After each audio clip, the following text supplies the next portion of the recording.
Dun, dun, dun. We're matching. It's like when you go to a concert and see someone else wearing the same shirt as you from the same band. Yeah. You go buy another shirt. Really? From the whole place. 50,000 Yeah. people at a concert. You think no one has the same shirt as you? They shouldn't. Really? Yeah, you're the only ones with like a Beatles shirt or something, right? Right. Who dressed you? Gosh. Yeah. Just like looking in the mirror. Looking in the mirror. What? You need to let me know what you're gonna wear on Wednesdays. This is because the first time we've ever matched, I think. You're cramping my style here, Gramps. I only have one shirt. I have this one. I have two. I have this one, and I invented that. And the only reason I didn't wear the other one, I couldn't find it right away this morning. So this one popped out of the closet first. You're gramping my style. Gramping my style. Nice. So what's going on? It's a wonderful, glorious week of bowling. Yeah. It's the U.S. Open week. Semi-open. Somewhat open. And partially open. And the sun has been out here for 2 of the last 3 days. Wow. In Muskegon. We've had sun. So you know what that means. You're gonna get suckered into the. Did you see, by the way, Groundhog's Day? The PETA people are complaining about the groundhog. What do they think Punxsutawney Phil should not be exposed to people because groundhogs are solitary creatures and they don't like people. The guy's that's all the guy lives for, Punxsutawney Phil. That's his claim to fame. Yeah, he knows he's famous. Take it away from him. They're going to take it away from him. You know what? I wish that I could have that kind of just moral compass where I can be offended on behalf of other animals. Of groundhogs, yeah. That's because I'm identifying as a groundhog next week. Are you? Why not? When does he come out? What's Groundhog Day? The 2nd? February 2nd? Is that next week? What it is? Week after? Yeah, week after. I think it is. Yeah. They were on TV complaining about the groundhog. I think just too many people are leaving their HOA association, so they have nothing left to complain about. So now they're just going on a rampage. That's what it is. Aren't you the head of your HOA? Yeah, I am. Karen.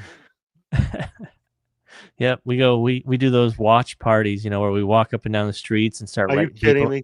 No, we don't bother people. Oh. Absolutely not. The grass on your neighbor's lawn is too high. Do you want to turn them in? Yeah, exactly. Get off my property. Yeah, they were on TV the other night. And they were talking about, because I love Groundhog's Day. It's my favorite. I love the movie. I like Groundhog's Day. I think you're biased in this matter. No, I just thought it was pretty funny. They were on TV complaining on Fox to Hannity about the groundhog is being mistreated.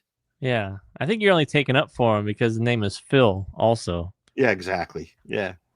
How about that? The poor guy's claim to fame is he comes out, he got 1 day a year, and they're going to take it away from him. You know what they suggested instead? He even had a movie about him. Absolutely. You know what their suggestion was instead? What? You're not going to believe this. Live stream? No, like when you do a gender reveal cake and you cut it and it's got the color. They want to do a weather reveal cake. Oh, come on. If it's blue, it's going to be winter. If it's red, that was it. That's the second dumbest idea I've heard today. What was the dumbest? I don't know.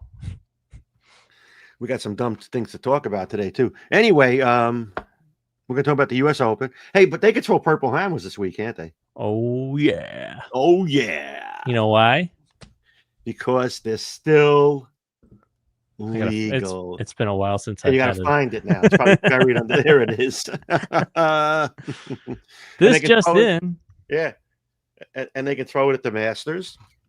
That's right. Oh, and here's another one for you. Ready? They can wear Radical Track and Columbia shirts this week, but not on the show.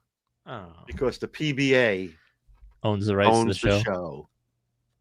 Yeah. Well, at least during the week, right? Right. So anyhow, we got some news. Hold on. Let's do the news, then we'll get into the fun today. All right, I got to find that too.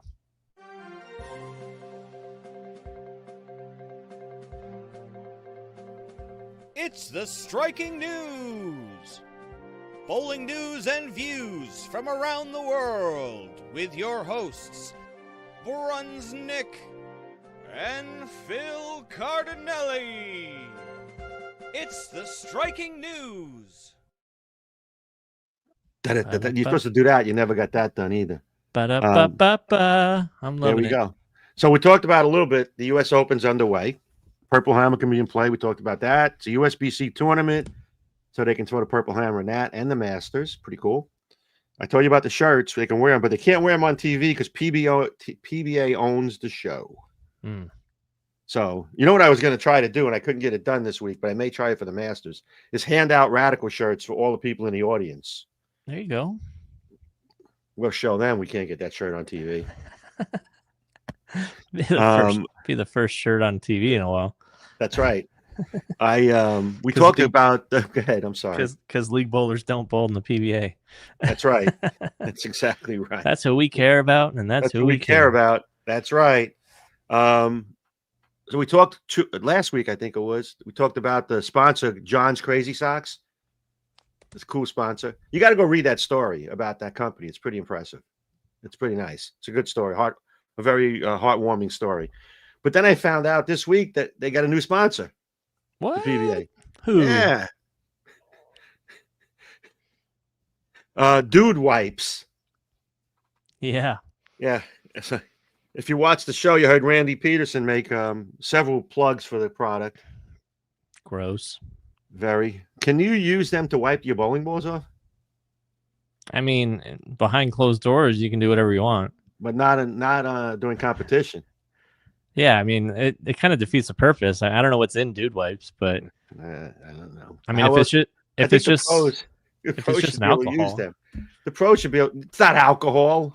If it's just an alcohol wipe, then I think you can use it, right? The pros should be able to use them on TV while they're bowling. Go over there and pop one out of the little dispenser.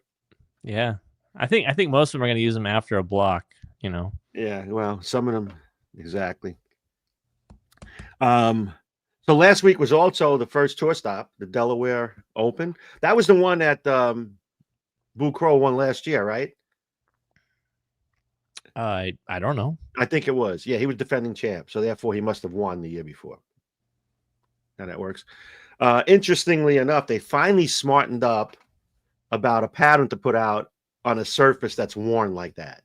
They put the cheetah pattern out, which is what you have to do on surfaces that are worn. So the guy's not standing two lanes away, throwing it over two gutter caps to get it on the lane he's bowling on, which is what happened last year. If you remember the finals, those guys were launching it. Yeah. Grandpa won. You're throwing a black hammer. Hammer pie. And then Jacob Butcher finished second, throwing a black hammer. And then Nick Pate finished third, not throwing a black hammer. He was throwing a memorized. Vaporized, not memorized. Vaporized. So Brunswick goes 1, 2, 3 in the first tournament. That's right. Interestingly enough. And that was interesting part about it was that was the first week of the PBA Elite League. And Brunswick led with 6,150 points. Boom. A distant second was Deviate with 4,080 points. Not too far distant, but still. It's 2,100 points. Ebonite was third with 4,000. Motive was fourth with 3,600. Hammer was fifth, 3,500. So you're saying our four brands had 4 of the top 5 spots? Yeah, and then another brand had the last 3. Oh, tough. Yeah, so it was interesting. But you know what was more interesting was the fact that there were no two-handers on the show. That is interesting. And they were in the hunt. They just didn't get there. They were in the hunt. But when you watch the show, they talked about how the two-handers were shut out because of the steep angle you had to play. I don't get that. I watched the finals, and there were a lot of two-handers bowling each other in the top 8. Yeah. They eliminated each other. You know, there's a lot of people throwing gutters playing straight. That's exactly right. So that was pretty interesting. And then we had some predictions last week. We did. I was right again. A urethane left-hander was going to win. I hit that one right out of the box. Got that out of the way. I'm checking that box off. You have the most generic predictions. You have to predict everything. What do you think? When Nostradamus was predicting, he skipped over things? There's going to be one show that has some lefties and some righties on it. Hey, check that box. Hey. That one right. They're gonna be wearing shirts. How did you do? They'll be wearing shirts. They'll all be wearing clothes. I did season-long ones. So Okay. 2 lefties in the top 10 for money. Right now, they're 1 and 2. After 1 week. 1 and 2. All right, go ahead. 1 and 2. Yeah, Black Hammer, 2 titles. Already got 1. That's right. Yeah. I'm doing pretty good. You are. You know, obviously 2-handers, 7 in the top 10 points. So I played the long game on that one. You did. So, and then the injuries. Yeah. See, if nobody remembers and goes back, I'm just going to make stuff up every week like I had it right. You're very good at that. You know what we didn't do today? What? We didn't talk about the Woo box. My goodness, you just went right into a practice spin. I was so anxious about it because you were so excited about the news and the U.S. Open that you just didn't care to give away the most important thing that people come here for. I was trying to skip it so we could save the budget. That's not the most important reason they come here. Second most. No, I don't know. We can put it to the chat vote, but I'm pretty sure they come here for the wheel, and we're just for the wheel. They just put us on mute until 4:00. We're just in the way. Yeah. We're the number one. We're the number one. Go ahead. Number one most muted bowling podcast show on Wednesday afternoon, 3:00. You know, it's funny. You can always tell the people that we're not here for the whole show because they get in at the end and they write, "Where's the Woo box?" And the guy will say, "You missed it already." You know. Yeah, they get it 4:00. Yeah, he just jumped in to try to get his name in for the drawing. We know who you are. Yep. Jim. You've been had. Jim. Bob.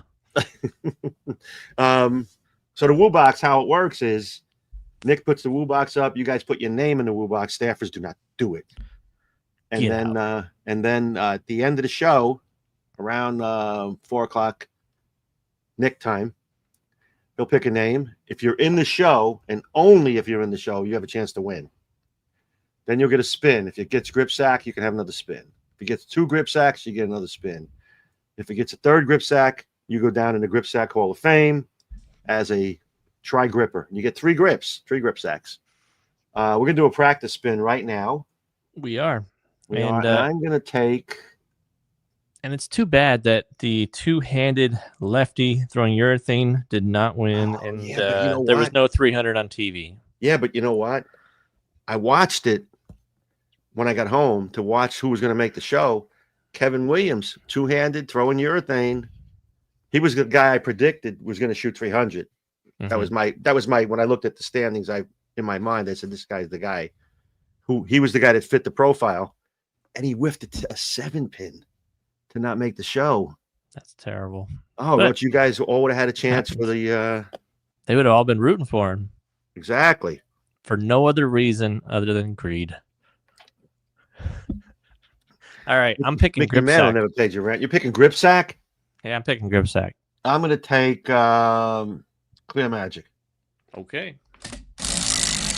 Here comes the grip sack. Round and round she goes. Where she Clear stops, Magic. grip sack knows. Brought to you by Clear Magic. Almost got there. Dang, you got it. Brought to you by Hammer. Clear Magic, the ball cleaner of the future. Plant-based. Easy, in an easy dispensable bottle. Clear Magic. What you got to do it in the 40s radio voice. Oh, I got to do that. Yeah, I'll work on that for next week when I pick grip. Clear Magic, huh? Yeah, a little kid from Brooklyn. Yeah. All right, so now we're gonna talk about the U.S. Open a little bit. We are. So what do you think about it? Where do we begin with the U.S. Open? Well, let's talk about. I know where to begin. I have a list. Here's the thing. We talked about the U.S. Open last year, right? Yes. And they didn't hardly make any changes other than coming up with some lane patterns that are questionable. But the same thing's going on. It's like you have... No. I don't think anybody's getting arrested this year. Oh man. when I bowled the U.S. Open, it was 3 squads packed at Fountain Bowl, like 400 people. You know. That's right. Is And Fountain it's Bowl not- near the fires? No. Okay, good. No, the center that they're bowling in is the same center as last year, right? No, I know. Yeah, Indiana. 80 lanes, right? Yep. So they can accommodate everybody they want if they wanted to. Right, but they're like, no, it's a closed field. You have to go through qualifiers. You got to do this. You got to do that. And they have how many bowlers total? I'm going to the bottom. 108. Chat. 108. There you go. 108. The PTQ alone had 90 bowlers in it, all willing to pay $500 if they would have been bowling good enough, right? Right. They let 5 spots in through the PTQ. So there's 36 bowlers on each squad in an 80-lane center. Where they all have their own lane, their own pair, like their own section of pairs. Right. Like they have that's like match play where they have separate. Yeah, I don't understand why. And I understand. I mean, it's embarrassing sometimes to have some people bowl that are 1,000 under. I got it. The problem was, I tell you what the problem was, how it started. The pros were complaining that some of the bowlers on their pairs were not competitive. And you got people that want to bowl, they want to try it, it's a dream, whatever. And the guy's going up 10 like it's a house shot. So the guy in the pair, the pro, is going, he's ruining my shot. He's going up 10. Everybody's got to follow that. Everybody's got his own shot. Everybody's got his own pair. But anyhow, that was the reason that they started making it a more of an elite field. But the best bowlers are still going to bowl the best, no matter how big the field is.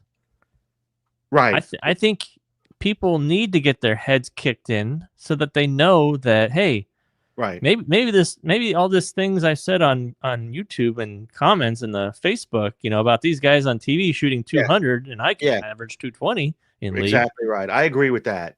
But one of the issues were when you have a small field like this, they were trying to make it so elite that it actually made it not easy to watch. If you think about what I'm saying, there's 36 bowlers on a squad, right? Does everybody cash? Except Here's the other thing. Okay, say you have 108 elite bowlers, right? Right. And the cash at these things is usually what, 1 and 3, 1 and 4? Is that what it is? 1 and 3. 1 and 3. Okay, so say you have 300 bowlers. All these elite bowlers are shooting themselves in the foot by not pushing for absolutely allowing entries. That's a guaranteed check. Well, you got 80. You got 80 lanes, right? It's 4 on a pair, right? Yeah. Okay. Well, they're bowling 3 on a pair this week. Okay, 3 on a pair. So you got 3 times 80, right? 3 times 80 times 4, right? 3 times 80 times 4. So it's 3 times 80 times 4 is 960. That's not right, is it? I don't know what you're doing. I know that if they would have let just everybody from the PTQ bowl and pay, it would have been another $42,500 in prize fund. They'd have 480 bowlers. How many? Oh, how many they can have?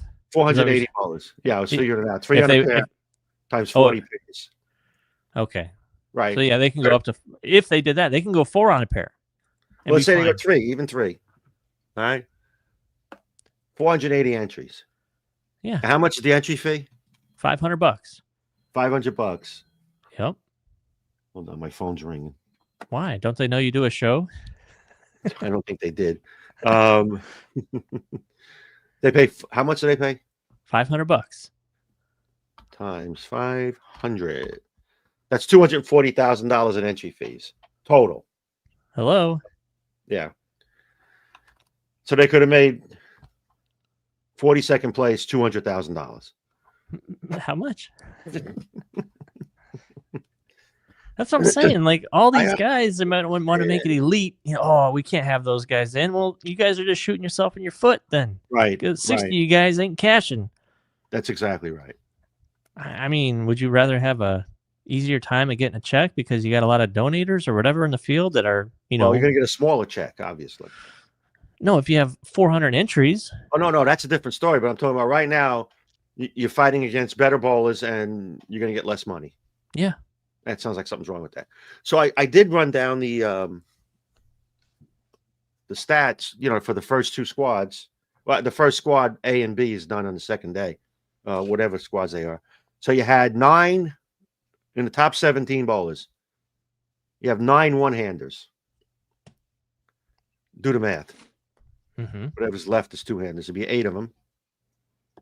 And there are 4 lefties left, 2 one-handers and 2 right-handers in the top 17 right now. There's a lot more bowling to go. Don't get me wrong. A lot of bowling, yeah. But there's a nice variety, is what I'm saying. Yeah, and there's different patterns every day. Yes, there are, and we're going to talk about those, aren't we? We are going to talk about those because I cannot believe what's going on with the patterns. You want to talk about the patterns? You want to look? What do you want to take questions? How do you want to work this today? Let's look at the patterns. Why don't we do that? All right, we could do that. We'll start with yesterday's pattern. How about that? Oil pattern 1. Is that what they're doing? 1, 2, 3, 4, right? Yesterday was oil pattern 1. Mm-hmm. And that it looks like the space shuttle. Yeah, it does. Like Top Gun. Maybe they watch Top Gun. Maybe so that's what they should call this, the Top Gun pattern. I don't understand. Here's one of the things I always say. I say this every time I play golf too. You go to a golf course and the guy does. I'm gonna move over here so we can see it. So you go to a golf course and you look at the layout of the course, and some of them are just impossible the way they're laid out. I mean, maybe I don't belong on that course, but I'm not that good of a golfer. But I always wondered, the guy that laid this out, why doesn't he play there every day and get miserable? I remember playing golf in Myrtle Beach, and it was a Trent Jones course. And it was pretty wide open, the hole. It had a lake next to the green on the right, and a sand trap next to the green on the left. And, I got out of the cart, and my ball was a little bit on the right, and I went and chipped it on. And I walked up on the right side because 2 of the guys I was playing with were in the trap. And I looked in the lake, and there were hundreds of balls in the lake. Mm-hmm. Yeah. I mean, you could just see them. And I'm like, how is that possible? And then the first guy chipped out of the trap. And before I could get there, his ball ran down the green into the lake. Because he hit it too hard. No, he didn't hit it too hard. He made a really good shot out of the trap. And it just rolled off. So the next guy, knowing that, hit his and just barely got it out of the green. And I stopped it as it was about to go in the lake. And I'm sitting there going, why would a guy design a course like that? The guy that designs these patterns, I only wish that he would bowl on them for a whole season and be miserable and quit the game. It's like they say, like, engineers hate mechanics when it comes to cars, how they design certain things. Yeah. You see it all the time, like certain bolts can't come out unless you take apart something else, My car had the windshield wiper pump. Oh, yeah, right. Right? And they had to take you couldn't get to it. To be fair, the wheel well off. Right. To be fair, they don't expect the washer pump to go bad pretty much for the life of the car. That was an anomaly, so they're not making it that accessible. I'm saying, like, okay, what's the difference? What if you had to do an oil change and the drain plug bolt won't come out unless you take the sway bar off? Yeah, exactly. That would be like one of those. Oh my gosh, why would they design this like that? It's unbelievable. But I'm saying, I looked at it, the windshield washer pump. I wasn't going to do it, but I wanted to look at it and see. I thought it was one of those where you could just go buy it. And it was like next to the radiator or something. Do you just so now if you need to have your windshield wipers or windshield cleaned, do you just go find the guy with the spray bottle and the newspaper? I drive around the neighborhood till I find a guy with the newspaper and a spray bottle. So hand him a crusty the guy had to take off the wheel well. That's all right. You didn't have to do it. No, but the point of the matter is these designs. What I don't understand, if you look at that pattern, why do you have to have those 2 spots to just. there. I mean, it's 44 feet, so I don't think that a lot of urethane played anyway, right? No, but why do you have to have those 2 spots in the heads that are wide open with nothing, with no oil on them? So to discourage people from playing out there, because if they do, it hits that kind of sparks. So just dish it. Dish it. You want to force everybody in? Yeah, Yeah. just dish it, right? Dish it. Yeah, right. That's fine. So why do you have to have that? What's the purpose? What is that? Did your mother not love you when you were a kid? You had to do that. So, pretty much, like, yeah, you weren't hugged enough as a child, right? Maybe, I don't know. Yeah. So then the second day, which is today. Yeah, and mind you, this was a higher scoring pattern. When people saw the scores that came out of day one, they're like, I thought U.S. Open was supposed to be hard because everybody played in and threw it to the spot. Mm-hmm. There we go. That's imaginative. What? This is more of a typical U.S. Open type pattern, right? Absolutely. I got no problem with that. What's the difference? Why couldn't you put that out for 4 days? Right. Shot makers make shots. I mean, as the days go on, it's going to play different day to day. It's going to break down differently. People are going to try to attack them. People are going to try to attack them different every day. Especially if they struggle, they're going to try something new. Right. Exactly. That was day 2. Now tomorrow, day 3. Okay. How long is this one tomorrow? 52 feet. Why? 52 feet flat. Why do you have 8 feet of dry? Why don't you just make it 60 feet? Yeah. I mean, I don't know how much volume. I can't really read the thing. How much volume is back there in that last 10 feet or so or whatever. Yeah, I don't know. Where they buffed it out from, the heavier volume to the But obviously, you have to be way inside on that pattern. We're going to find out how it plays. I mean, yeah, that's usually how it goes, and people are going to be throwing it over the gutter cap by the game. Over the gutter cap to start. Right. That's perfect. Well, it's going to be charcoal up the second and third arrow to start. Yeah, and then airborne for the next 6 games. 6 games, right. Yeah. And then this is my favorite pattern. Next one? Next one. Yeah, that's my favorite. This is the one that's going to be used in I can't even talk when I see this pattern. This is the one that's going to be used for the 4th day of qualifying and all of the finals. I was on the phone yesterday, and on the phone I doodle a little bit and I draw boxes, and I'm going to send mine in, my doodle next week. Nice. Because how imaginative do you have to be to put this out? And what were you predicting to have happen to the lane, to the play? I just wonder if everything's okay at home, for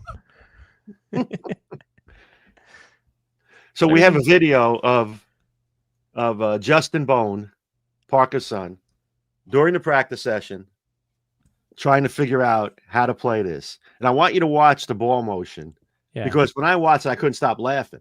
It'll loop a couple times, and we'll watch it a few times. Then we'll talk about it. We'll be muted while it plays, but we'll let you guys just watch for a sec. Yeah.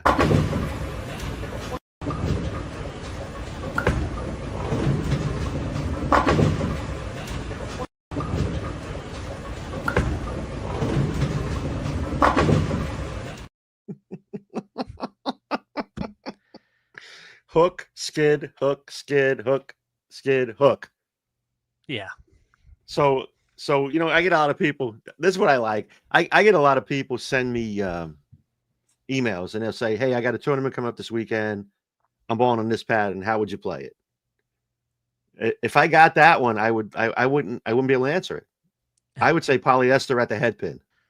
Yeah, just treat it like the what's that tournament called? The Peterson.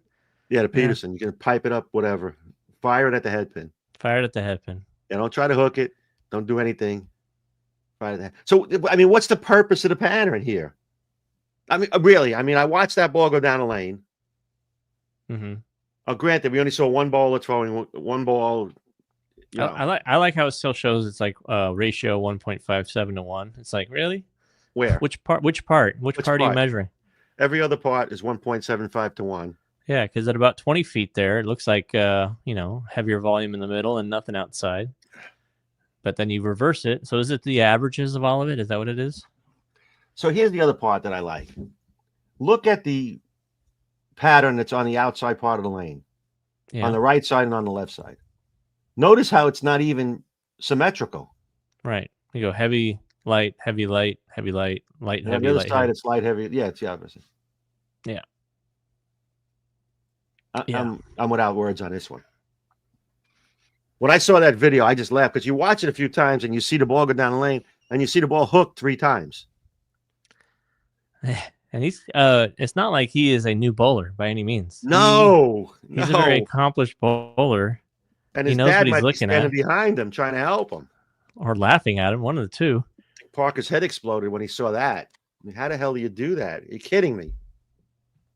I don't know. And that's what they're going to bowl on for the U.S. That's, you know, and I understand when you have golf where the U.S. Open's got a tricky pattern and the greens may be lightning fast and the rough is rough but you could see all of that stuff. Mm-hmm. You know, and us, they draw a picture of that and it's like, now I could see it. How do you play it? You know, in golf, you know where the fairway is and you know where the rough is. Over here, has anybody ever bowled on that? No. Ever. No, ever. Someone in the chat said that the person that designed it didn't even bowl on it. Just over here making stuff up. Yeah, right? Making stuff up as they go. I'm gonna post the woo box again. Go ahead. You know, post that woo box. You know the rules. Put your name in. We'll pick it at about 4:00 Central Time. I mean Eastern Time. And if you're in the show, you're still here, you let us know and we'll let you spin. If you're not, we're gonna pick another person. You'll have 90 seconds once you pick your name. Tell us you're in the show. And if you are, you'll get a spin. If you don't like the prize, you can get another spin. You might not like the triple ball roller you won and you want to try for a grip sack. Mm. Or maybe you win a 3-ball Arsenal and go, I just got 3 balls. Yeah. I'm gonna go for the new chamois or maybe Clear Magic. No, I feel guilty about winning 3 bowling balls. No way. Yeah. This kid's in India, you don't have 3 balls. So that I'm just can't wait to watch bowling tomorrow. Tomorrow's I'm day gonna 3. come in with a big day 3 tomorrow. Friday. There you go. Yeah, I want to get a big thing of popcorn on my desk. I'm going to put it on Bowl TV, and I'm going to laugh. Now, I just want to see what the scores are. I mean, think about that. How bad? What do you? Let's talk about that. Let's do that. Let's have people in the chat. What do you think the scoring pace will be for the day? Scoring pace? How many people do you think of the 100 and how many bowlers did we say it was? 108? 108. How many of the 108 bowlers will be plus on day 4 of the 108? I'm writing down a number. I'm going to write down a number 2. I wrote it down. Oops, I ripped my paper. Oh, boy. What are we going to do with this number? We're going to just save it and see how close we were next week when we look at it. What do you? Oh, look at the numbers popping in. Look at that. Okay, now we're not talking about. Make sure you understand. We're talking about how many people are going to be plus just on that day. On that day, plus. How many people are going to be plus? Yep. I said 15. 20. 20. Okay, so now we got 2 numbers, 15 and 20. Somebody said 100. If there's 100 people plus on that, I want that in my league. I think they said minus 100. Oh, minus 100. No. I mean, I want to know how many people are plus on the squad. I think he was confused because you said the scoring pace. What was the scoring pace? Yeah, I meant plus. What do you think the average of the field is going to be? How about that? What's going to be the total average of the field on day 4? I got a number 2. I wrote it down. 182. 178. It's going to be interesting. 178. Somebody else had 178. Look at that. Jinx. Somebody else had 182. That's pretty good. So that's going to be pretty interesting to see how that ends up. You know, because it's not anything anybody's familiar with. No. Obviously. There's no, I mean, I don't know how much information they were able to gain from the practice session. Right. Yeah. But they have no idea how it's going to break down and how when they follow people that are going to start everywhere, they're going to try every different thing.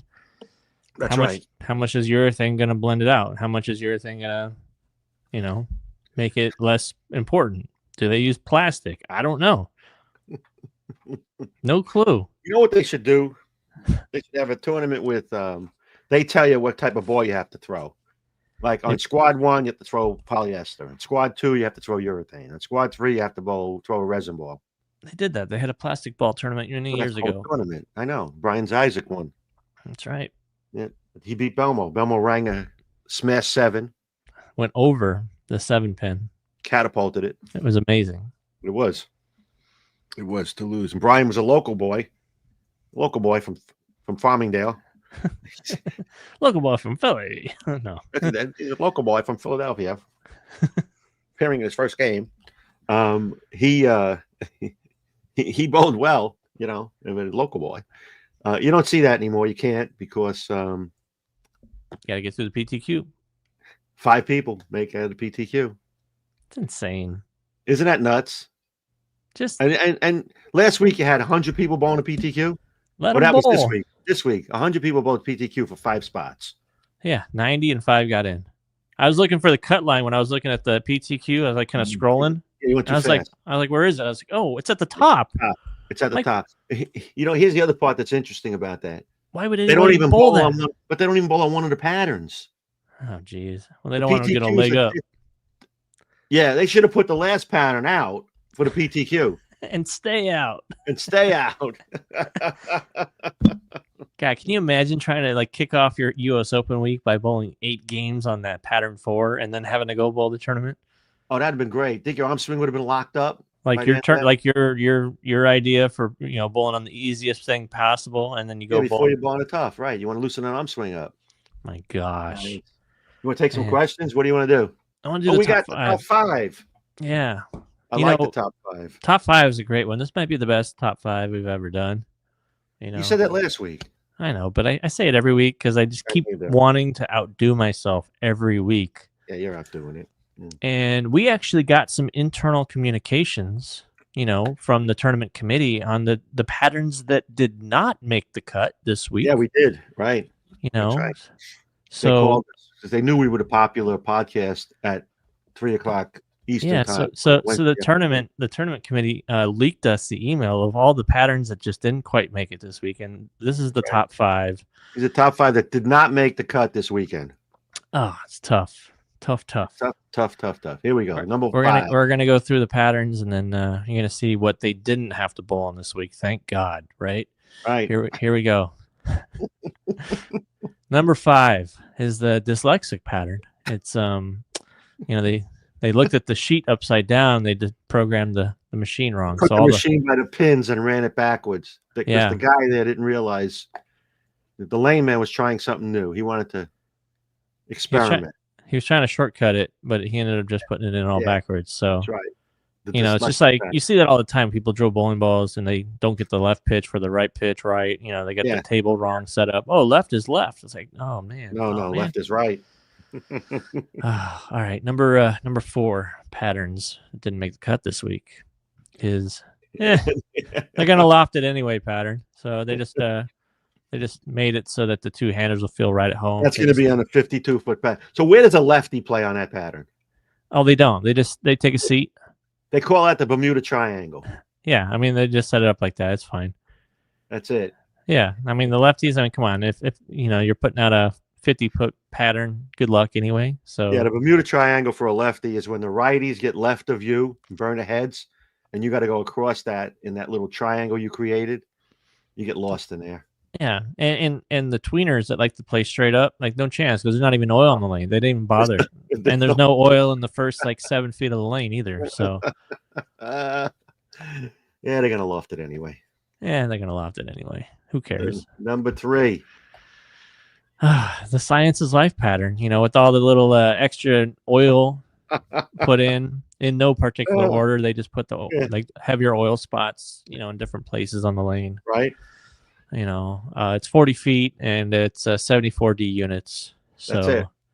And it doesn't change. It never changes. No, never changes. Never changes. Doesn't get softer. It's still 74. Number 2. This is the oops. Ran out of budget this week pattern. There's no well on the lane. Well on the lanes. Just best of luck. Everybody can make some YouTube videos about this one. Or you can oil every 10 feet and then stop for 10 feet and then oil for 10 feet and Stop that. That would be something to try, wouldn't it? Yeah. So this is a 0 foot pattern with 0 mils. This is I mean, terrible. they just ran out of oil. Sorry. And My the bad. number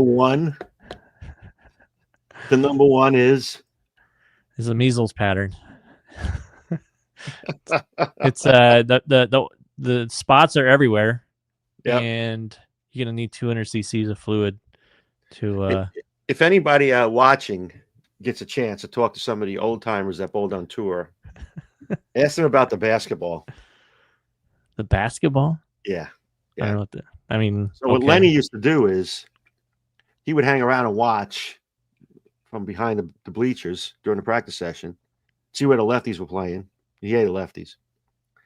And then he would see where the break point was, and he would go down there with an oil can and pour oil on the lane, and it would open up like a basketball, about that big, right at the break point. So, and it's a funny story. He did that for a lot of tournaments that whole year. And Mike Albee was player of the year that year. And the reason Mike Albee was player of the year that year is his ball roll allowed the ball to be set up before the basketball. So he used the basketball actually acted as hold for Mike that year. Nice. Yeah. But the other lefties, the ball would hit that and skid and then hook again. Not so good. if you try to go around it, you couldn't. And if you try to go through it, you couldn't. And if you ever get to hear Johnny talk about it or some of the other guys, it was not a pleasant experience. The basketball. So, which is basically you have a bunch of them, the blotches. So what was the best pattern you guys saw? Was it the oops we ran out of budget? Was it the urethane balls don't get softer pattern? I think the best pattern was the and they're gonna loft it anyway. Yeah, they're gonna loft it anyway. Or the dyslexic. I mean, they're all good. I like the dyslexic pattern because we'll experience a little bit of that this week. We are. I know it. I know. We are. I'm gonna post the Woo box again. Yeah, put the Woo box up. It's probably been like 10 minutes, so I want to put the Woo box back up. Yeah. We got about 20 minutes. Get your name in. A little less than 20 minutes. 17 minutes. Get your name in. We'll take some questions or topics. And shoot, maybe we just do a short show and then we just draw it now for people that are looking to come back at 4:00. Oh, that'd be perfect. Shut them out. What happened? The show's over. Hey, you missed it. What are you doing? I can still enter. It's like, sorry. We are not predictable. Somebody wrote that looks like Phil's shirt after Olive Garden. No, it won't, because I won't be eating anything that has any kind of sauce on it. That's not true. We got the whatever the little the donuts, whatever they're called. No, Zapola. The Zippolies. Zapola. Yeah, Zippolies. No, not Zippolies, Zapola. With the raspberry dip. I'm gonna get those for dessert tonight. I think I'm just gonna go there. There'll be one dip at the table anyway that day. Yeah, and we're both gonna be live. So let's see. You going through measles pattern is awesome. I mean, that's straight from the committee. Like, I mean, that's not something we came up with right before the show or anything. Right. Man, I'm just looking real quick for some comments. If you were able to bowl the U.S. Open, if it was open, would you bowl it for the hell of it? No. Why not? Well, you could write it off. You mean just to bowl to show up? Yeah. No, I don't think I would. I think you'd be good. If I can't be competitive, I'm not going to do it. You haven't been competitive in like 30 years. That's why I don't do it anymore. That's not 30 years, by the way. But anyway, if I can't be competitive, I'm probably not going to do it. I bowled a tournament this weekend because my buddy runs it, Jeff, and I was semi-competitive. Semi-competitive. Yeah. Just like a lot of people say they were semi-pro. I had one. Yeah, exactly. I had one bad game, and I threw it good. I didn't score well. I couldn't strike on the right lane.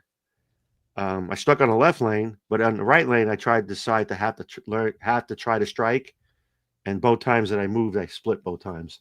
Mm-hmm. So I had to be a lot sharper to be competitive like that. No, you know what? And people always say that they want to try things like that, and it's not a fun experience. Well, this is only 6 games, right? They're not 8-game blocks, or the 8-game blocks. I'm pretty sure they're 8-game. 8-game blocks. Doing an 8-game block 3 days in a row, 4 days in a row. Yeah. When you got like a 170 look, Makes for long days. Not a lot of fun. Yeah, if you average 170, that means you're 30 under for every game. 30 times 8 times 4. You could almost be 1,000 under. Yeah, it's a lot. You're never Yeah. digging out of that hole. You can bowl Can't on league for like 3, 4, 5, 6 weeks, and you still won't get there. Yeah, or you can keep bowling 100 more games and still not get there. So you know what the best part about bowling the U.S. Open was, though? When I bowled it one time, I believe. One time was going back to league after that tournament and feeling like I had this to work with. Right. I was like, wow, this bowling is so much more fun. Yeah, now it is. That's well. Here's the better. What you should have done was, you could have sent me the money. Right, you could have practiced on a sport shot for 32 games. I would have gave you back half your money. You would have felt like you cashed, and you still would have bowled good in league. It's all about the experience, Phil. Really? Was it really about the experience? Yeah. Okay. That was my first. That was like my first pro tour event, right? Yeah. And being in that kind of setting, where I had to learn everything, So you didn't bowl any tournaments before that? Pro tournaments before that? I bowled a couple of regionals. Okay. But U.S. Open was shortly after all that. I'm talking about like bowling with actual names. How fast did that tournament seem to go? Oh, I mean, you're thinking the whole time, and it just blows by. I mean, yeah, you just next thing you know, you're in the 7th game and you're 350 under. Yeah, there was some long days, because you're sitting around half the day doing nothing. Absolutely. So if you got C squad on the night squad or whatever, right, like that whole day, what can you do all day? You go get lunch, maybe hang out in the hotel for a little bit, right? Go watch some bowling. Yeah, there's a lot of downtime. So we used to go to the racetrack. But that's my whole point. Like, let people bowl it. Like, it's open. Like, just let people absolutely bowl. Right. Let everybody bowl at the same time. I agree with you. Fill up the entries. You got the lanes. I agree with you. Lane oil is not that expensive. They can figure it out. And it'll be entertaining for the people. Realize this now, okay? So I'm a bowling fan. And I want to watch bowling. But I work. I have a job. So my job gets out at 5:00. You have one job. I have a job. 5:00, my job gets out, and I go up to the lanes. And let's say there's a 7:00 squad. I get to watch 36 bowlers. Right? Okay, so if they ran a 7:00 squad and the house was full, I can go watch my favorite bowler knowing he's going to be there at that time, right? Sure. So I'd have to see when he's going to be there to go, and I can only watch that. I can go watch a bunch of bowlers at that time, at whatever time they run that squad, and it's a full house. So I can go there 2 or 3 days, and I can sit in different sections of the house, and pick who's going to cross, and I can go sit down and watch bowling for the day. Over here, there's only 36 bowlers there, and maybe my favorite bowler's on that squad, but maybe there's nobody else I really want to watch, or you get bored pretty quick. I mean, when there's like 100 people in the building bowling, it's a lot more fun. It's a lot going on, right? You can get out, and walk around. You can go see. Yeah, it was not. We went last year. We had our sales meeting down there at the time, and we got to the lanes a little bit and watched a little bit of the 6:00 squad or whatever it was. But by the time we went and got something to eat and then went to the squad, it was half over, and I got to see, and I highlighted a trip I missed. So, yeah, it's the whole thing. Like, put more people on the pair, let it break down more. Yeah, then it becomes exciting. Yeah, right. I mean, right. What do I know? I agree. They can even have it for 2 days, have 2 blocks of 8. Maybe we should sponsor an event called the Perception versus Reality event. Yeah. Where it's fully open. PVR tour. The PVR tour. Yeah. Where everybody's welcome to bowl. Yeah, and I think they gotten away from the heritage of the game, the history of the game, a little bit with what they're doing. And don't get me wrong, USBC is closer to it. At least they have an event, a full event. Yeah. But they seem to go through phases with this whole exemption thing and smaller elite fields and all that. Yeah. That was Wait. I don't get it. And the problem with the exemption is it doesn't leave for the Cinderella story. The grip sack invitational. I like that. They don't lead. They don't allow for the Cinderella story. No. Yeah, the local boy from Brooklyn bowling his first tournament of the year and makes the final. He's on TV. Look at the crowd behind him, and they pan the crowd. You'll never get that. Times. Go Nick, go. You're never gonna get that. No, you can't get that. For the weekend warrior that wants to bowl one main event a year and they can't. Yeah. Or they have to try to get into that 12-minute window of getting into the Masters, to sign up. Or you're going to go bowl PTQ with 100 bowlers for 5 spots. Yeah, why would you do that? Because you could say you bowled a PBA stop. No, you did not. You PBA stood in line outside the club, and the bouncer only let 5 of you in. You didn't get in. I agree. You paid a very expensive practice session. So one of my buddies from last night at League, I was asking about topics for today, and he had a question about surfaces on a bowling ball. And I know it's getting off the topic a little bit, but maybe not when you saw what the patterns were. Let's talk about that for a second. So when you look at patterns like we just saw, how important do you think layouts are? It's probably the last thing that most guys think about. Right. Probably right. Exactly. For the tour guys, it's probably the last thing they think about. They're probably thinking about, okay, number one question is, can I attack this with urethane or do I have to use resin with surface to start? Right. And then what part of the lane am I going to try to attack? How's it going to look out there? Because they never know until they get out there and try it. Right. But, so you talk about the players from home to the tour. The guy at home is going to throw the ball to the dry. It's just a matter of where he throws it to the dry. So he needs to adjust the surface on his ball. And I have news for you. Every ball will get to the pocket with the right surface on it. Every ball. Because you're going to throw it to the dry. It's just about how it's going to react coming out of the dry. So when you adjust your surface, I think the most important thing to do is say, where am I comfortable standing on a house shot? Mm-hmm. And then play with the surface until you get it to react the way you want standing in that spot. That's something that I think more league recreational bowlers think about last is surface. Correct. And that's a problem because every time, if I bring a ball up for somebody at league, or if I get or a guy wins a ball, because we do raffles in the leagues, like we do at the House of Pain sometimes. Mm-hmm. I always had a guy come up to me during league while I'm bowling,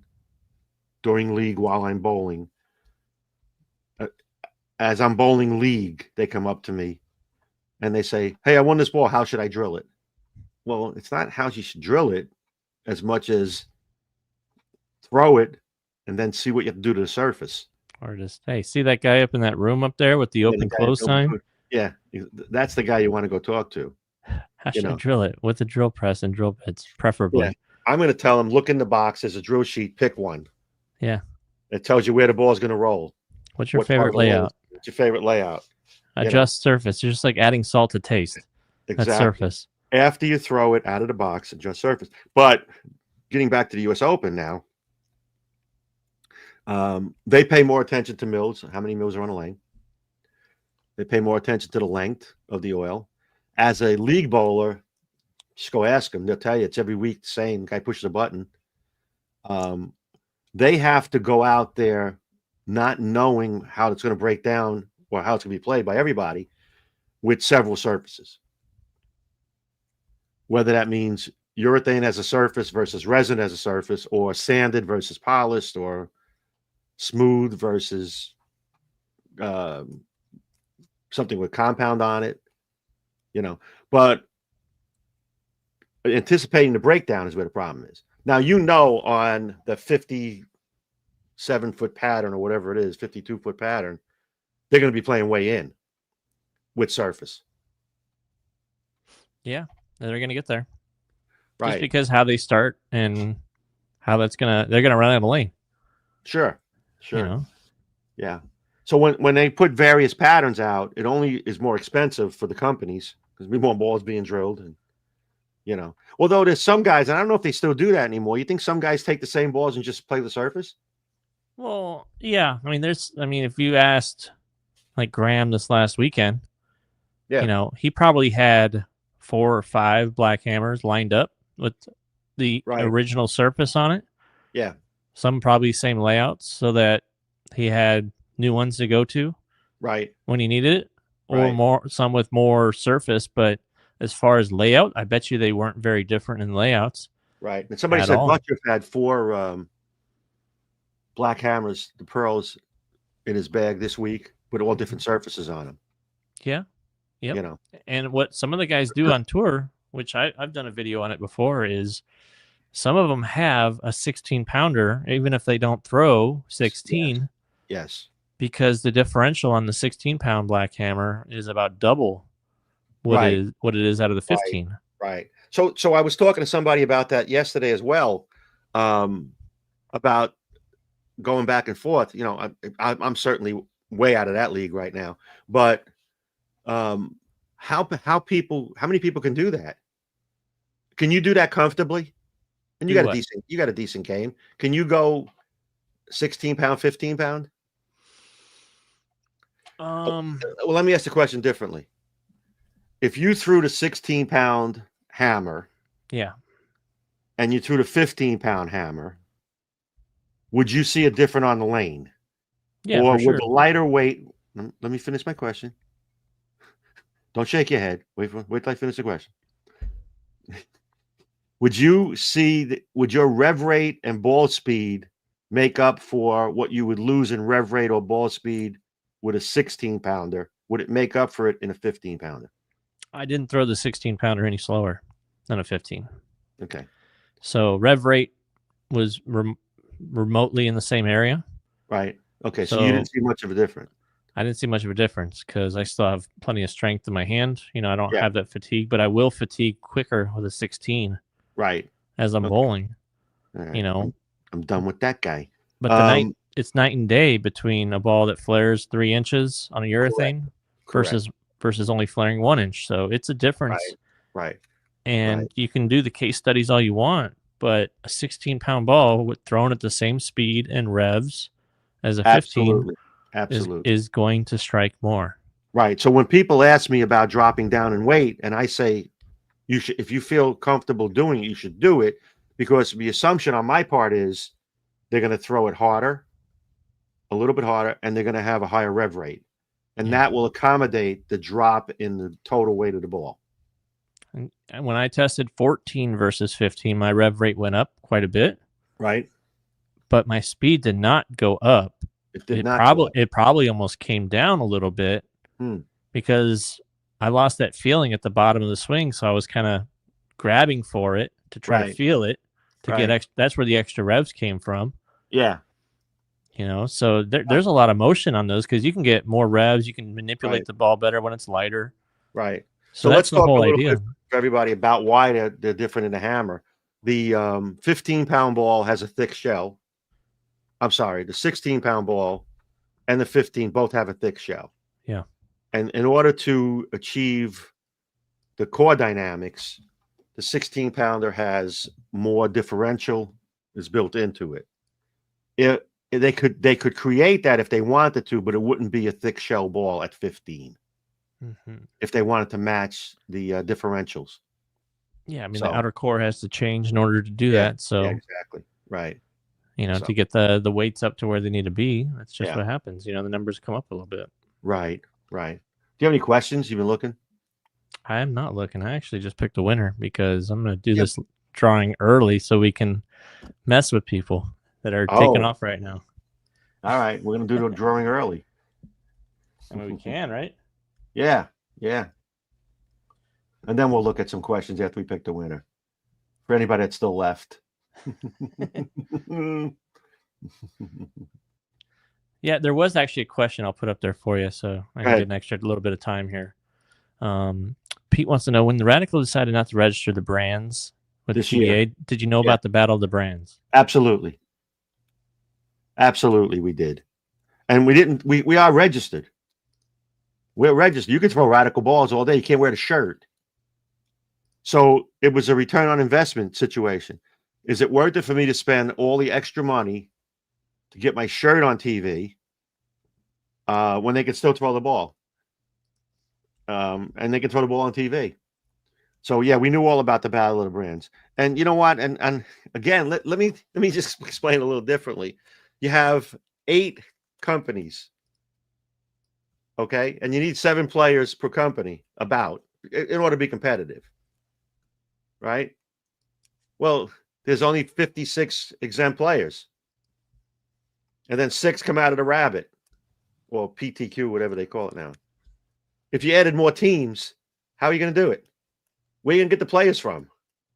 They're going to open up the exempt field on the points a little bit further. And then what's that going to do to the teams? It doesn't do anything, right? It makes them weaker. Yeah. So that was a bad. It's a good promotion. Don't get me wrong. It's a good promotion. Oh, we got the battle of brands. The manufacturers are bowling each other. Blah blah blah blah blah. Okay, good. You don't have enough players. What if we have 7 brands? If we registered all the brands, we'd have to have 56 players. That's the entire exempt field. They're not all on our stabs. Where are we going to get them from? We have to buy them from other companies. Can play. Only exempt players can play. Yeah. Yep. It was kind of by design. So. Yeah. So you know what? And then they raised the price. It's not. It's a bad investment. And I run a company that starts in the bottom right-hand corner, the profit column. And if there is no profit, there's no column. There is no column. So that's Marty it. says we need to create 14-pound thick shell. DV8 managed to do it with the poison. They did, and they did it by changing the inner core. That's the only way you can do it. Right. Quantum did it too. And the core shapes were different, 14 through 16, in order to get the differentials where they needed to be. So it can be done, but it changes the number so drastically that it's just. But I want to touch on that for a second, if I may. Go ahead. The coefficient of restitution of a thick shell ball was the key for years ago. It had a higher coefficient of restitution. The closer you get to 1, the more hitting power, the more transfer of energy from the ball to the pins. We have Dynamicore, which is almost identical, specific gravity-wise, to the equivalent of a thick shell ball. So the coefficient of restitution in the lighter weight balls with Dynamicore is pretty much equivalent to a solid 2-piece ball, thick shell ball. So we've managed to accomplish that. And it's all about coefficient of restitution. Thick shell balls hit harder, allegedly. Okay. But when you create an outer core like Dynamicore, inner core like Dynamicore, you've accommodated that, and you've gotten the coefficient of restitution almost equal. So we don't need to make a 14-pound thick shell ball. We can do it, and then we can still keep the dynamics of the core. That's why at Radical, all of our balls across the 4 brands are the 3 weights, 14, 15, and 16, almost identical. Good answer. Good answer. That was well thought out. Lucid, well thought out. Let's pick a winner. Okay, wait, I gotta get my clock. We're jumping it here. We're not waiting. People are gonna be coming back later. They're gonna be like, where the heck? Yeah, where'd you go? And then we'll do another 10 minutes of show or something after that. Yeah, we will say ha ha ha ha ha. Somebody already wrote in too late to enter the raffle. No kidding. It's after 4. 2:59. He wrote that in. Go ahead. My time. Go. All right. Winner is. Ready? Are we ready? You got the clock ready? I got it. Is everybody ready? I'm ready. All right. Here we go. Winner this week. Noah. Oh, Daniel. Oh, Daniel. Clock's on. Noah. It's Noah.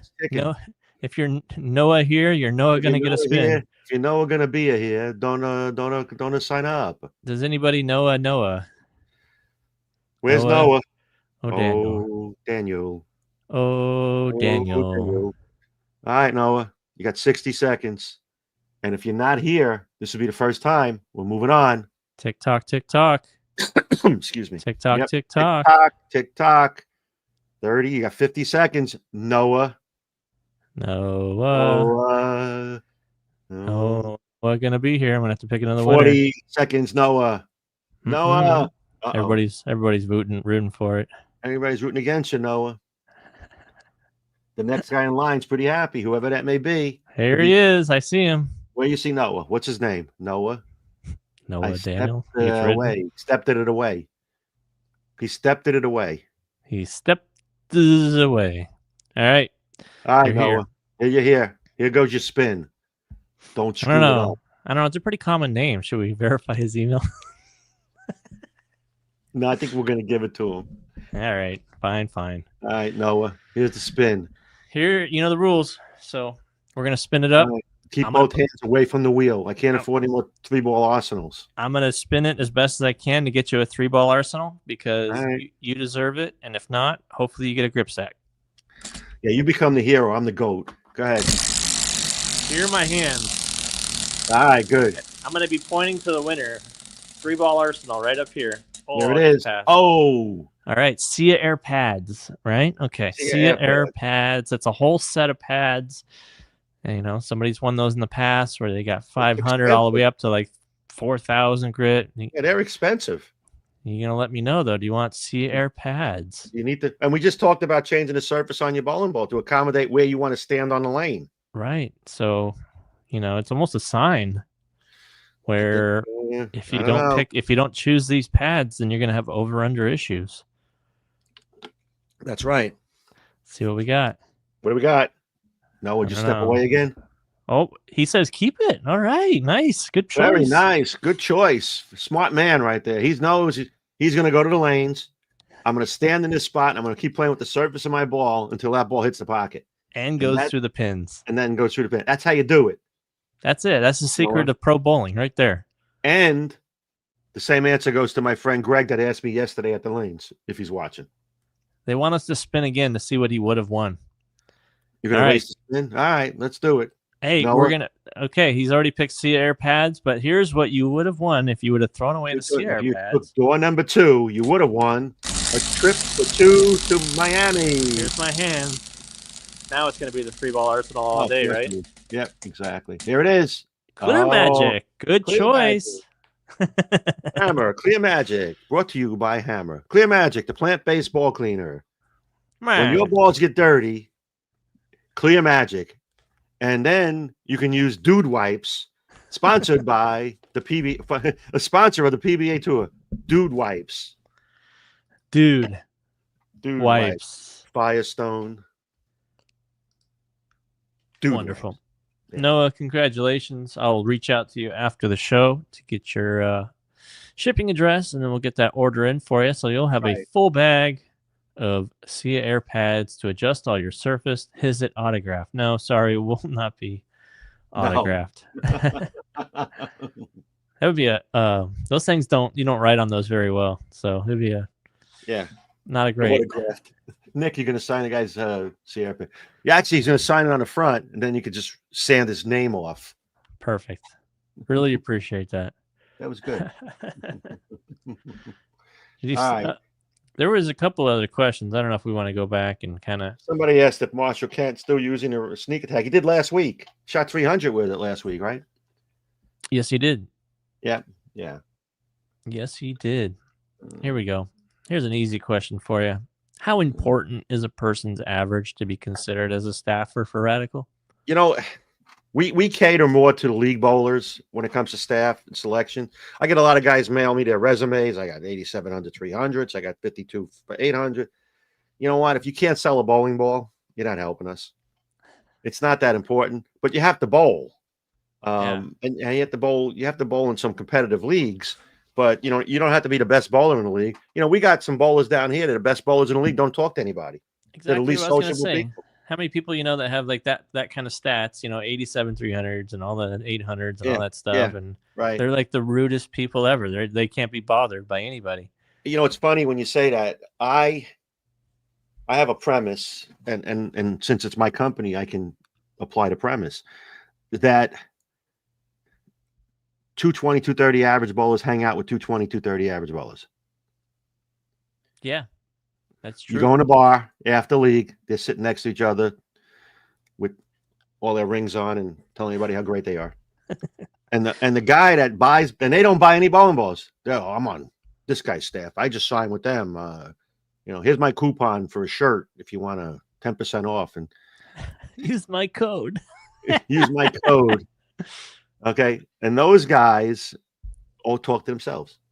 And they're on somebody's staff, or they got to deal with the pro shop and they don't pay for anything. The guy that needs the help is 185, 195 average, would love to talk to those guys, but they can't be bothered with them because they're too high and mighty when it comes to that stuff. They're not in the clique. They're in the clique. And the other clique is the one that sells bowling balls, that buys bowling balls. Yeah. So we look for bowlers that have the potential to sell bowling balls. Now, let me take myself out of the problem here. I'm call it a problem because big problem. It is a problem. I don't pick the staff. Okay. And there's a reason I don't. It's because everybody's my friend and, that type of thing. But here's the other problem. The guy in that territory, who's the sales rep, the product specialist in that territory, he picks the staffer because he has associations with the pro shops, and the pro shop tells him who they think they should pick because that person will help the pro shop sell more balls. Right. So it's really not me. I get a lot of emails, and what I usually do when I get them is I just attach the application to it, forward and forward it to the product specialist. But the application actually goes into the pool. But here's the deal: they select staffers in May. You just like to play good cop, bad cop. That's all. So you don't have to be the bearer of bad news. You're a yes man by heart, but when it comes to picking staff, you don't want to be the. Yeah, but I can't. I don't know. I don't know where you bowl, what you do, but the product specialist will know that. If there's a featured league in your area and you're in it, that's probably the league we want to have a representative in, and the staffer is going to be the guy that would know that. I don't know that. For all I know, you could be bowling a House of Pain like Nick, and tell me how you sell bowling balls to all 12 people that bowl in your league. So no, we just give them away. That's all. We do. I love that place. So that's the problem. That's how we consider it for staff.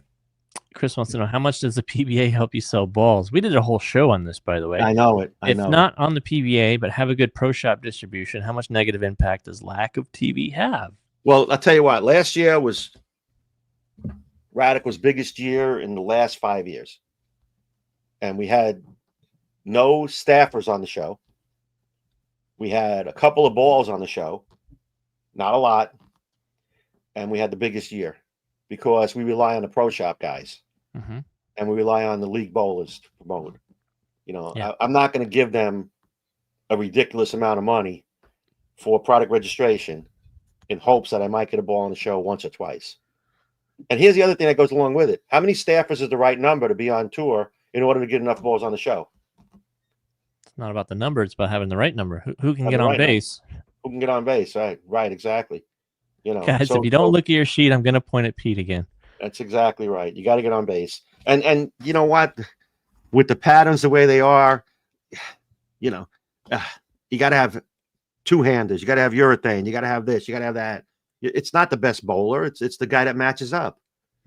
So it's not, to me, it's not, it doesn't hurt us. It actually saves money. I use the money elsewhere. We do coupons every month to the pro shops, stuff like that. And the tour's not even on TV half it's only the up year. For 6 months. Right. And some of them aren't even televised. And I got news for you. They have no TV contract after June. Oops. Yeah. Failed to mention that. No. Pay for the whole year, product registration. And by the way, we don't have anything planned for TV after June. Yeah. If you bought a subscription service, I don't know, say you go to the car wash place that does a monthly thing. Yeah. You pay for a year, but you can only use it during 6 months. Would you think that was a great deal? Right. Exactly. Yeah. It's like, hey, you can only wash your car during the months that it doesn't rain. Yeah. I want you to pay for the 12 months, but I'm not sure we're going to be open the last 6. Yeah. We're yeah. We're actually going to be closing our doors, I mean, they might get TV. Don't get me wrong, but really, would you risk it this year? And oh, by the way, we're going to do the battle of the brands because we want to lure you in. You can't be the one left out, so that we're sure we're going to have money, and hopefully we'll have a tour for the second half of the year. We hope. No. Yeah. Well, yeah. I mean, any of the social medias are great, but you're right. You know, I agree with you. Nick does a good job with his podcast, his streams that he does. I mean, people like that help sell balls. There's a lot of great channels out there that are doing reviews on new products. They're not affiliated with Brunswick. Nope. You know, they're all free agent. They throw a lot of different brands. Exactly. You know, we do provide them with equipment, and all we ask in return is a review video. We don't ask them or tell them what to put in the video. We don't tell them what to say. Right. Here's the specs. Here's the ball. Have a good day. Have a good day. Please post the video. Yeah, we don't need to have. If I was going to play for TV, I would have to spend $650,000. Tell them your story, what you did back in the day, how you bought commercial time. Oh my God, yeah. So the PBA, you know, they're geniuses. I love them. So this is a long time ago, and the PBA, you know, they had their tournaments and they wanted you to buy airtime during their shows, and it was $7,000 at the time for a 30-second commercial, and it was higher depending on the tournament. And it's expensive, and we're talking about in the 80s, 90s, early 90s. So I decided I'm not doing that. I'm going to pay product registration, which at the time might have been $25,000, but I still wasn't going to pay for $7,000 for 30-second commercial.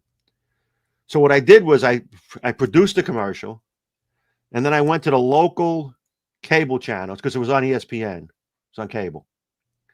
And I went to the local cable channels and asked them for their price list for airtime on a Tuesday night at 7:30.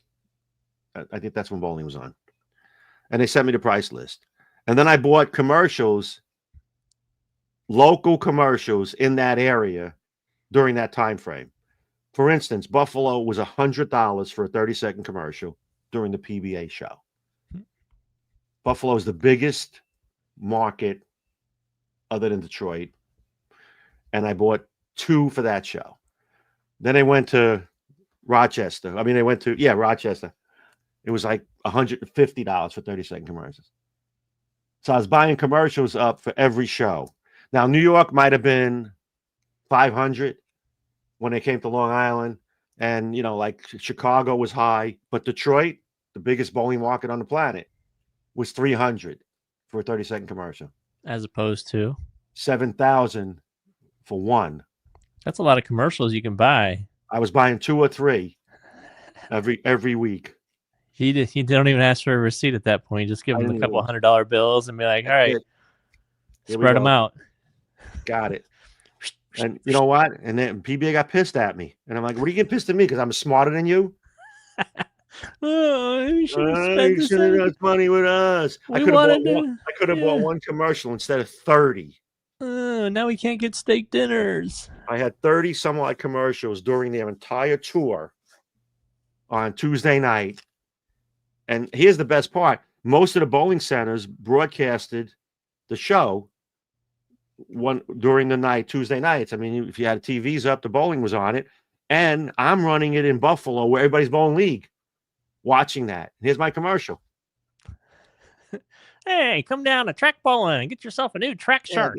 A new ball here from Track. Yeah, it's the first time Track's been around. They're a technical company. New formulation around an inner core. It cost me more money to produce the commercial, but I was all right with it. It cost you nothing to put out there. No, exactly. I paid the money. I had the commercial. I ran it whenever I could, and it was like, you still have those the local channels. That's all. You still have those VHS tapes somewhere in your office there? I do. We need to transform them to digitals. I do. You got to get them put on the internet. Yeah, exactly. Here we go. Here's a nice comment for you. I don't know any other brand that gives access like this. I put it into a breakaway for the first ball. I did research, found this podcast. Also been watching Mo's old videos. Yeah, we try to do that. That's what we're here for. Yeah, and it's free. We don't charge anybody. It's true. Yeah, we don't ask you to give us anything. Just give us your time. We cost ourselves money by being here every week. And I try to make it as much as possible on behalf of Phil. Try not to. Yeah, like I'm rooting for 3-Ball Arsenal every week for you guys and girls. I'm not because I just like to see Phil kind of go. Ugh. But deep down, Scrooge is actually really happy because that's 3 more radical balls that are going to get out there. That's exactly right. And then people promote it. They talk about it. Remember that commercial it might have been for shampoo or something. If you tell 2 people and they tell 2 people and they tell 2 people, how that's the premise of the company. You know, we're going to tell you how many people are watching today, stuff that's going on. And then we hope you go tell people about it. Mm-hmm. And then next thing you know, there's people willing to try it. You know, so we get excited about it. And that's what it's a business. It's not a hobby. You know, kind of a hobby for me. Yeah, well, because you have all the money in the world, but it's not a hobby. So you got to look at the company and say, is it worth it to do that? You know, there's some companies that their entire goal is to win on TV. Yeah. That's it. Oh, I don't care what happens as long as we win. Well, I do. I don't care if we win. I'm blurry right now. Yeah, you're blurry. So anyway, I think that's it for today. Hey, did you talk to Dasha anymore? No, didn't talk to her. One job. She's got prior obligations. So let's move it to Tuesday so we can have her on. Oh my goodness. You with all your demand. I'm trying to get this thing to focus on me right here. Yeah, don't move it to Tuesdays. Once we go over an hour and 20, like my webcam's just like, I'm tired. Yeah, you gotta put the nickel in. It's like being on the road for too long and your eyes start getting heavy. But all right. I'm out of here. Let's wrap it up. We're out of here too. We'll see you guys next week. Same bat time, same bat channel. That's right. We'll be talking about some cool new stuff next week. Some new stuff. Got new balls? Yeah, why not? Yeah, why not? We'll talk about it. All right, we'll see you guys. Have a good week. New month, new balls. See you later. See ya.